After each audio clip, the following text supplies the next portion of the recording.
The champagne tastes like victory as Amara signs the marriage certificate, her new diamond ring catching the light like a promise of forever.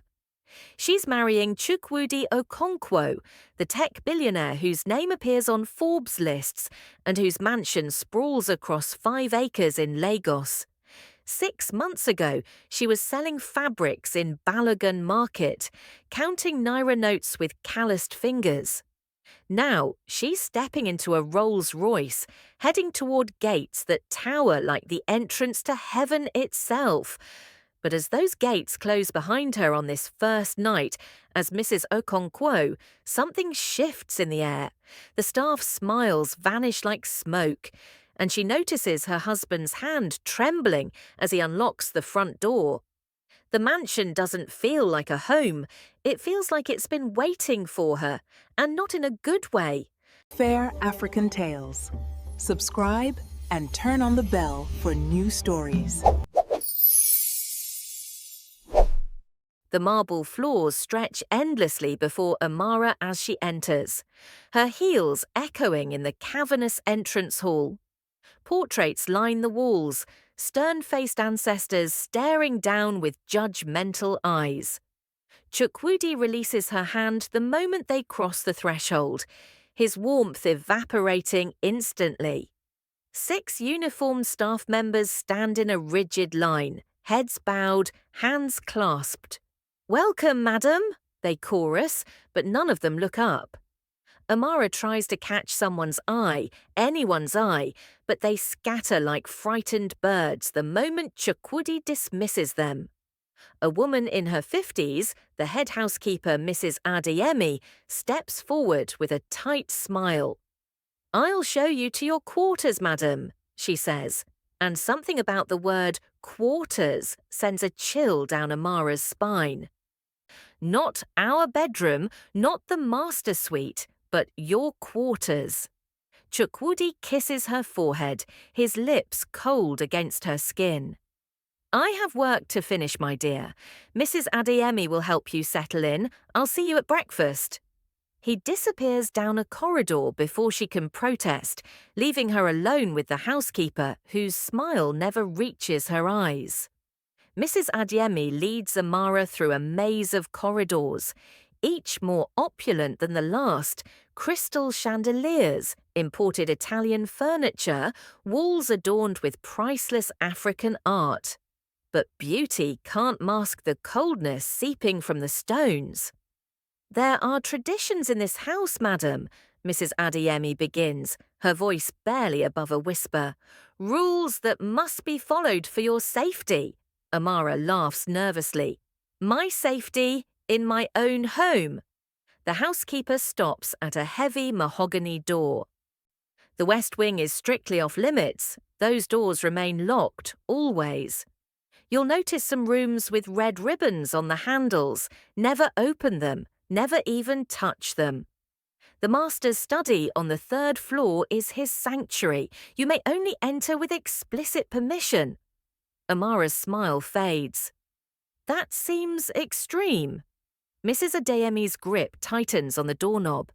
"And madam, please, I beg you, never walk these halls after midnight. Stay in your room, lock your door, and no matter what you hear, don't come out until morning." The words hang in the air like a curse. "What would I hear?" Amara asks, her heart beginning to race. But Mrs. Adeyemi just opens the door to reveal a bedroom fit for royalty and refuses to say another word.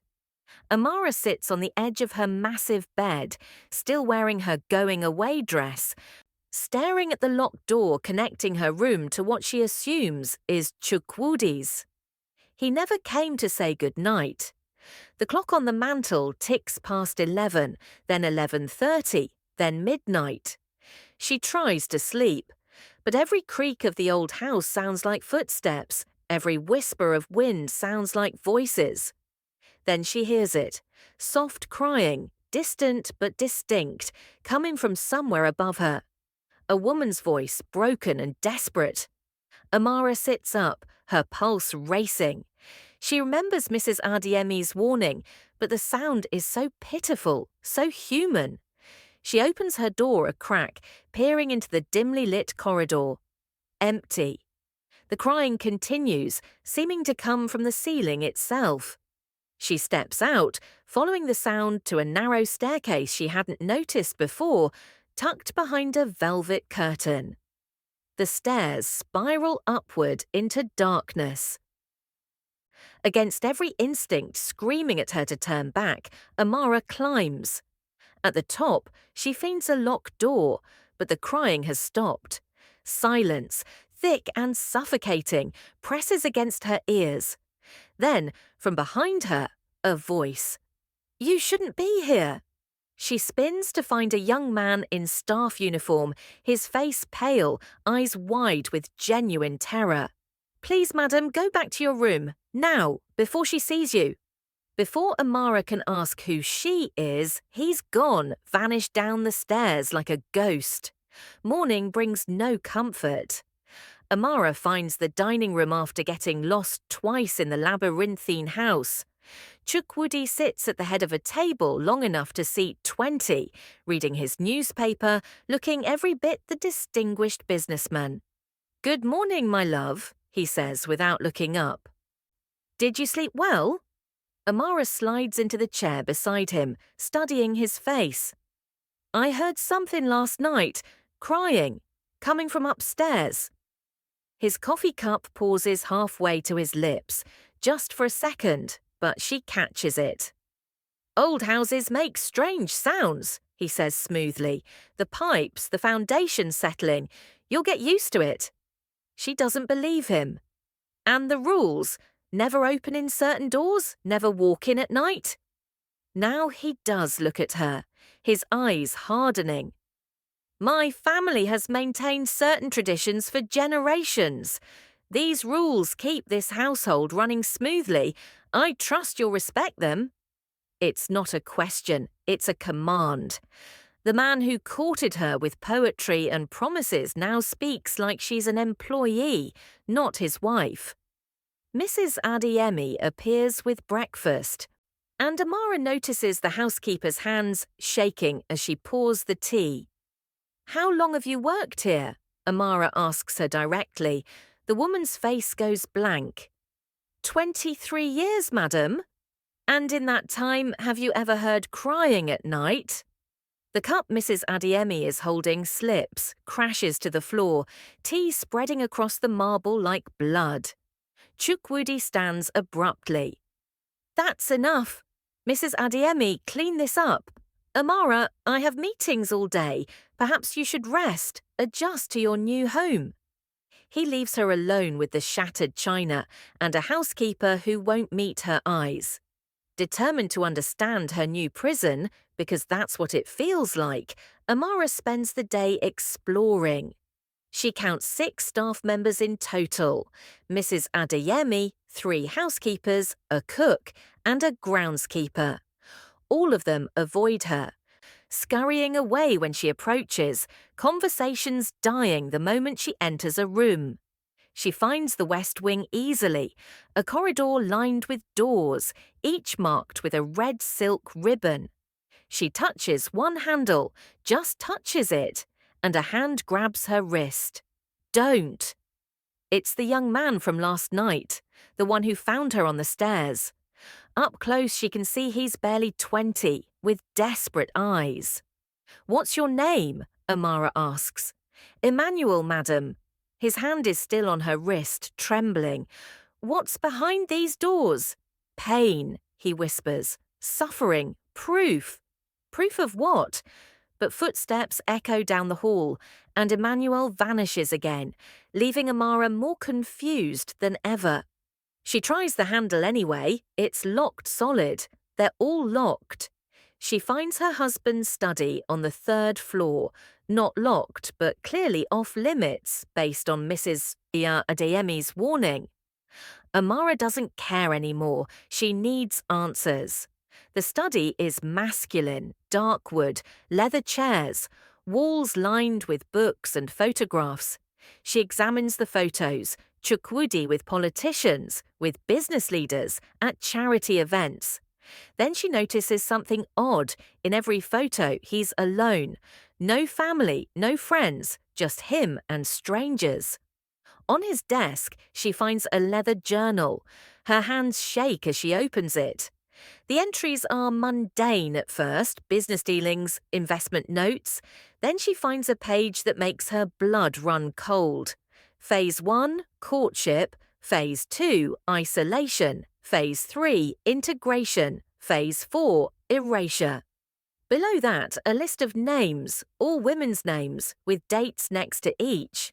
The last name on the list, written just 3 weeks ago, is hers, Amara Okonkwo. But it's not the first time her first name appears. There's an Amara from 3 years ago, another from 5 years before that. 7 names in total, all crossed out except hers. Amara is still holding the journal when Chukwudi walks in. His face transforms from surprise to cold fury in an instant. "You were told not to come in here." She holds up the journal. "What is this? Who are these women?" He crosses the room in 3 strides, snatches the journal from her hands. "Business associates, former employees, none of your concern." "Then why is my name here? And why are the others crossed out?" Her voice rises. "What happened to them, Chukwudi?" His hand wraps around her throat, not squeezing, just holding, a warning. "You need to understand something, Amara. This house has rules for a reason. When you break those rules, there are consequences. This marriage will work beautifully if you simply obey." He releases her, smooths his tie, becomes the gentleman again. "I suggest you rest. You're clearly overwhelmed."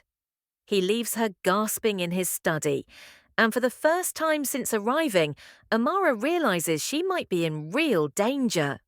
She tries her phone, no signal.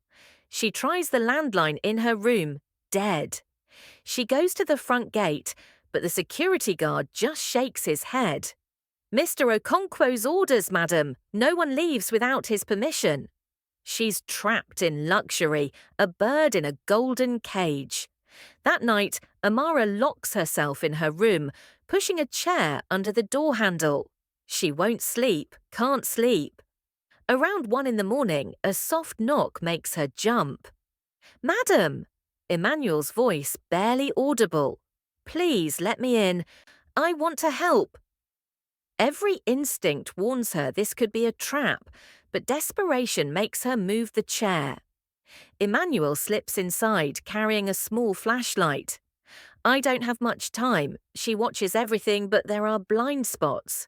"Who watches? Who is she?" Amara demands. Emmanuel's face contorts with fear. "Mrs. Adeyemi. She's not just a housekeeper, she's the one who really runs this place. Your husband, he's powerful, yes, but she controls everything inside these walls. She's the one who decides what happens to the wives." Amara's legs nearly give out. "The wives? There have been others." Emmanuel nods frantically. 7 before you, all married the same way, courted quickly, isolated here, then disappeared. The official stories vary. They left him, they had accidents, they returned to their families. "But I've been here 4 years, and I've seen things, heard things." "Where are they now?" Emmanuel pulls out his phone, swipes through photos, hands it to her. The images show newspaper clippings, obituaries, missing person reports, all 7 women from the journal, all dead or vanished. "Why?" Amara's voice breaks. "Why does he do this?" "Insurance fraud, inheritance schemes. I don't know all of it. But Mrs. Adeyemi handles the details. She has connections everywhere, police, hospitals, government offices. She makes them disappear properly, legally." Amara grips his arm. "How do I get out?" "You don't," Emmanuel says simply.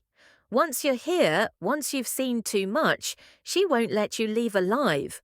I'm only telling you this because you seem kind, and I'm tired of watching good women die." But if she finds out I warned you, he doesn't finish, doesn't need to. Emmanuel leaves her with a warning. There's a room in the basement, past the wine cellar, behind a false wall. That's where she keeps everything. If you want proof, it's there, but getting to it means breaking every rule in this house. Amara spends the next day playing the obedient wife. She smiles at breakfast, asks Chukwudi about his work, compliments Mrs. Adeyemi's meal planning, all while her mind races. That night, she waits until 3 in the morning, then creeps from her room. The house is different at night, alive with shadows and whispers. She finds the kitchen, the entrance to the basement beyond. The stairs descend into darkness. Her phone flashlight reveals rows of expensive wine, imported spirits, a fortune in alcohol. But Emmanuel said past the wine cellar. She searches the walls until she finds it, a panel that doesn't quite align with the others. Behind it, a narrow passage. The smell hits her first, musty chemical, wrong. The passage opens into a small room lined with filing cabinets and shelves. Amara's hands shake as she opens the first drawer. Inside, complete documentation of a life. Birth certificate, medical records, marriage license, death certificate. Chioma Okonkwo died in a car accident 2 years ago. But beneath the official death certificate is another document, a payment receipt to a coroner, and photographs showing a healthy woman being drugged, then staged in a vehicle. Murder, carefully disguised. The next folder is worse, the next, worse still. 7 women, 7 elaborate schemes. Each married to Chukwudi within months of meeting him, each dead within a year. Each leaving behind insurance money, property, assets that reverted to her husband. And in every file, Mrs. Adeyemi's handwriting, noting payments, coordinating details, even critiquing the efficiency of each death. This woman isn't just an accomplice, she's the architect. But then Amara finds something that shatters everything, Chukwudi's folder. Medical records showing a diagnosis of terminal cancer given 8 years ago. More recent records showing remission, then recurrence. And a letter in Mrs. Adeyemi's precise script. My son, these women are not victims, they are tools. Each policy, each inheritance brings us closer to affording your treatment abroad. I will do whatever necessary to keep you alive. That is a mother's love. Son.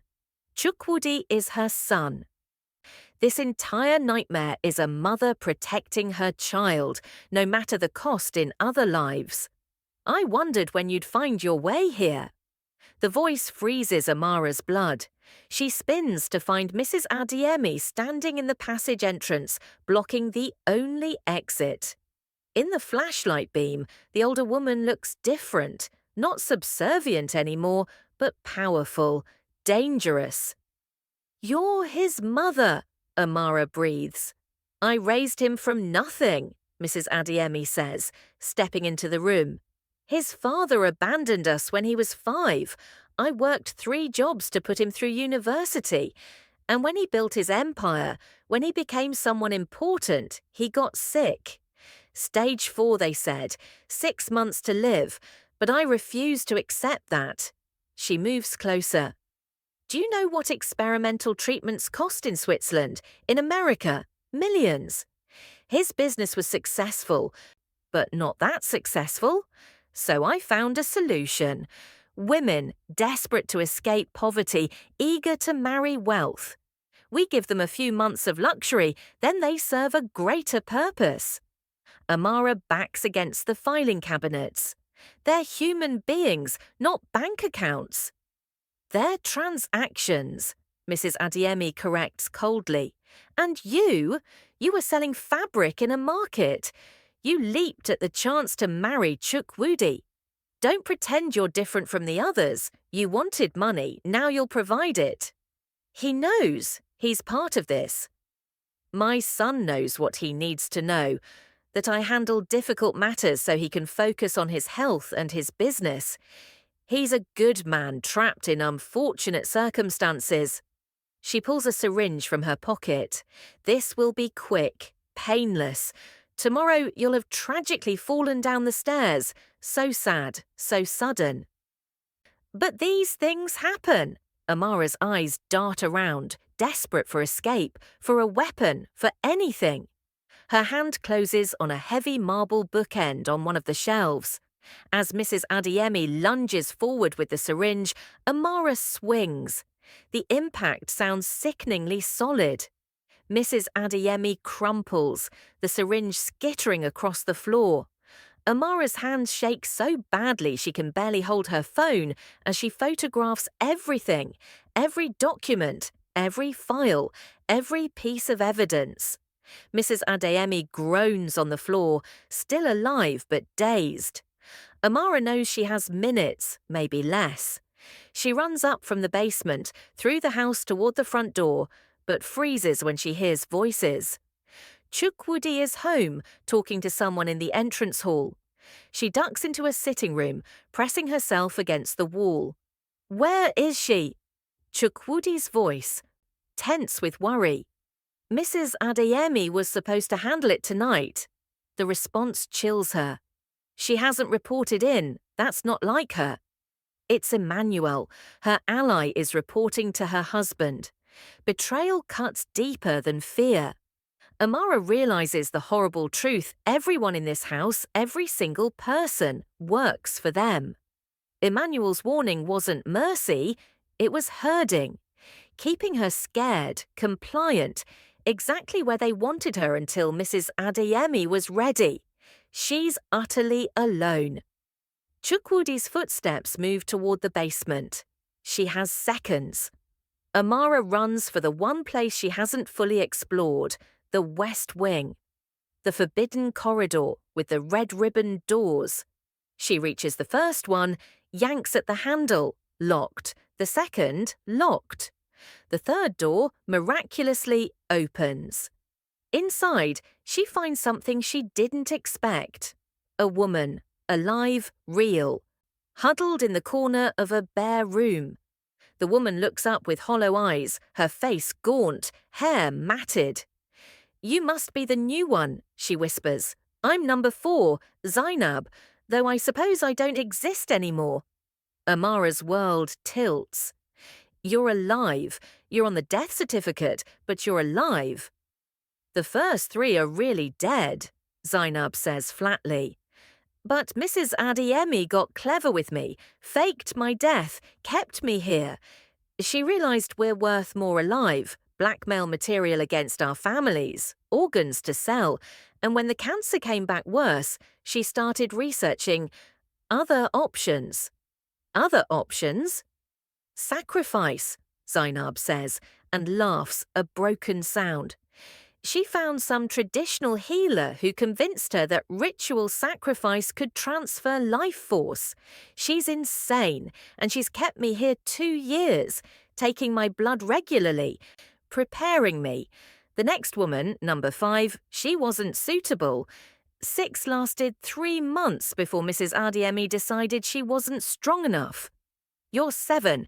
Maybe you'll last longer. Footsteps pound up the stairs. They're coming. Chukwudi appears at the doorway, and his face when he sees Zainab, it's not surprise. It's resignation. So now you know everything, he says quietly to Amara. I told her this was madness. I told her to stop after the 3rd one, but she won't listen anymore. She's obsessed.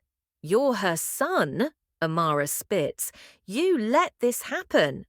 I'm dying, he says, and his voice breaks. I've been dying for 8 years, and my mother, she can't accept it. Every treatment fails, the cancer spreads, and she becomes more desperate, more deranged. The insurance scheme started as legitimate business, then she went further. Now this insanity about sacrifices and blood rituals. I don't even know who she is anymore.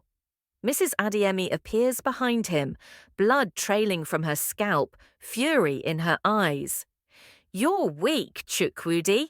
Just like your father, but I'm not. I will save you, even if it means burning the world down." She's holding a gun now, pointed directly at Amara. "Both of you, downstairs, now." They descend back to the basement room, Zainab stumbling between them.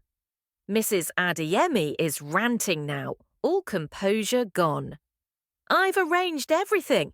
The healer arrives tomorrow. Your blood, combined with the proper rituals, will give my son another year. Then we'll find another and another. He'll live, because I refuse any other outcome." Chukwudi is crying. "Mama, please, this isn't saving me. This is damnation. Let them go. Turn yourself in. I'd rather die with dignity than live with this." "You don't get to die," she screams. "I forbid it. I've sacrificed everything, my youth, my life, my soul. You don't get to make it meaningless by dying anyway." The gun swings wildly between them. Amara sees her chance. She lunges for the filing cabinet, yanks it forward. The heavy metal crashes down, pinning Mrs. Adeyemi's arm. The gun fires wildly, the bullet embedding in the ceiling. Chukwudi scrambles for the weapon, wresting it from his mother's trapped hand. For a moment, mother and son stare at each other, years of love and madness hanging between them.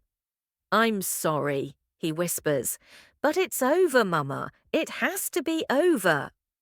The police arrive at dawn, called by Emmanuel, who, it turns out, had been working undercover, planted by a detective whose sister was wife number 3. His betrayal was staged, meant to keep him close to the operation.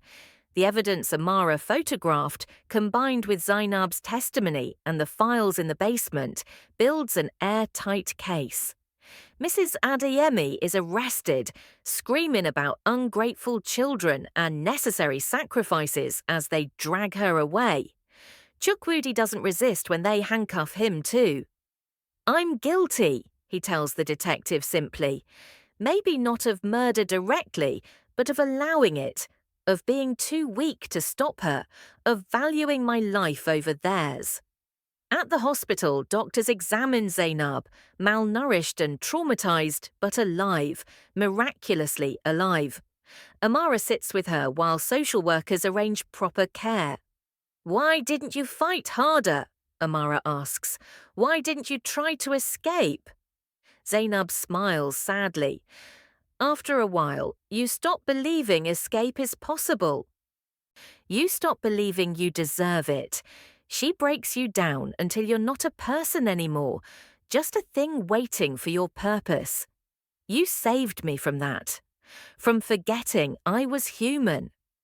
In the following weeks, families of the deceased women are notified, exhumations ordered, justice slowly grinding forward. Emmanuel testifies about everything he witnessed, his sister's ghost finally able to rest. Chukwudi's cancer spreads rapidly. Once treatment stops, he refuses further care from his cell. He sends Amara one letter before he dies. "You were kind to me during our courtship. I'm sorry I repaid that kindness with a nightmare. You deserved better. They all did." 6 months later, Amara stands outside the mansion as demolition crews prepare to tear it down. The government seized the property. The insurance money has been returned to the victims' families, every trace of the Okonkwo Empire dismantled. Mrs. Adeyemi awaits trial in a psychiatric facility, still insisting she did nothing wrong, that a mother's love justifies any action. The legal experts say she'll never see freedom again. Zainab has moved to Abuja, receiving therapy, slowly rebuilding a life stolen from her. She calls Amara weekly, 2 survivors bound by shared trauma. Emmanuel left the security business entirely, now works with a non-profit helping trafficking victims. "Ready?" the demolition foreman asks. Amara nods, the charges detonate, and the mansion, with all its secrets and suffering, collapses into rubble. She thinks about the woman she was 6 months ago, dazzled by wealth, eager to escape poverty, willing to overlook red flags for the promise of comfort.